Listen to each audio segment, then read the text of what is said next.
ಅಪ್ಪಂದ್ರು ಎಷ್ಟೇ ಸುಸ್ತಾಗಿ ಕೆಲ್ಸಕ್ಕೆ ಹೋಗಿ ಮನೆಗೆ ಬಂದರು ಮಕ್ಕಳಿಗೋಸ್ಕರ ಏನೆಲ್ಲ ಮಾಡ್ತಾರಲ್ವಾ. ಇನ್ನು ಕೆಲಸದಿಂದ ಬರ್ತಾ ಅವರೆಕಾಳು ತಂದಿದ್ರು ಅಪ್ಪಾಜಿ, ಅವರೇ ಬಿಡಿಸಿ ಕೊಡ್ತಾ ಇದ್ದಾರೆ ಅಪ್ಪಾಜಿ ಮತ್ತು ಅತ್ತೆ ಸೇರಿಕೊಂಡು.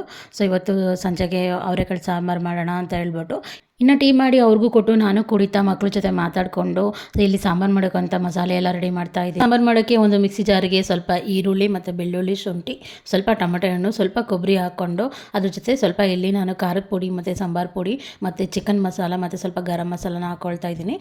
ಇನ್ನು ಇಲ್ಲಿ ಮಸಾಲೆ ರೆಡಿ ಮಾಡಿಕೊಂಡು ಅವರೆಕಾಳನ್ನ ಚೆನ್ನಾಗಿ ತೊಳ್ಕೊಂಡು ಒಂದು ಪಾತ್ರೆ ಇಟ್ಬಿಟ್ಟು ಅದಕ್ಕೆ ಸ್ವಲ್ಪ ಎಣ್ಣೆ ಹಾಕಿ ಸ್ವಲ್ಪ ಒಗ್ಗರಣೆಗೆ ಸಾಸಿವೆ ಮತ್ತು ಕರಿಬೇವು ಮತ್ತು ಒಂದು ಈರುಳ್ಳಿ ಹಾಕ್ಕೊಂಡು ಹಸಿ ಸ್ಮೆಲ್ ಹೋಗೋವರೆಗೂ ಅವರೆಕಾಳನ್ನ ಹುರ್ಕೊಳ್ಳಿ. ಆಮೇಲೆ ರೆಡಿಯಾಗಿರುವ ಮಸಾಲೆನ ಅದರೊಳಗೆ ಹಾಕಿ ಅದು ಹಸಿ ಖಾರದ ಸ್ಮೆಲ್ ಹೋಗೋವರೆಗೂ ಬಾಡಿಸಿ ಇನ್ನು ಇದಕ್ಕೆ ಸ್ವಲ್ಪ ಉಪ್ಪು ಹಾಕಿ ಎಷ್ಟು ಬೇಕೋ ಅಷ್ಟು ನೀರು ಹಾಕ್ಕೊಂಡು ಮೊಟ್ಟೆನ ಈ ಥರ ಹೊಡೆದ್ಬಿಟ್ಟು ಒಂದೊಂದಾಗಿ ದೂರ ದೂರ ಬಿಟ್ಟರೆ ಮೊಟ್ಟೆ ಸಾಂಬಾರು ರೆಡಿ ಆಗುತ್ತೆ. ಈ ಮೊಟ್ಟೆ ಸಾಂಬಾರನ್ನ ಮುದ್ದೆ ಜೊತೆ ಇಲ್ಲ ಚಪಾತಿ ಜೊತೆ ಯಾವ ಜೊತೆ ಬೇಕಾದರೂ ತಿಂದರೆ ತುಂಬಾ ಟೇಸ್ಟ್ ಆಗಿರುತ್ತೆ. ನೀವು ಒಂದ್ಸಲ ಟ್ರೈ ಮಾಡಿ ಅಂತ ಹೇಳಿ ಇನ್ನೊಂದು ಮಿನಿ ವ್ಲಾಗಲ್ಲಿ ಸಿಗ್ತೀನಿ. ಅಲ್ಲಿವರೆಗೂ ಬಾಯ್, ಟೇಕ್ ಕೇರ್. ಹೀಗೆ ಸಪೋರ್ಟ್ ಮಾಡ್ತಾ ಇರಿ.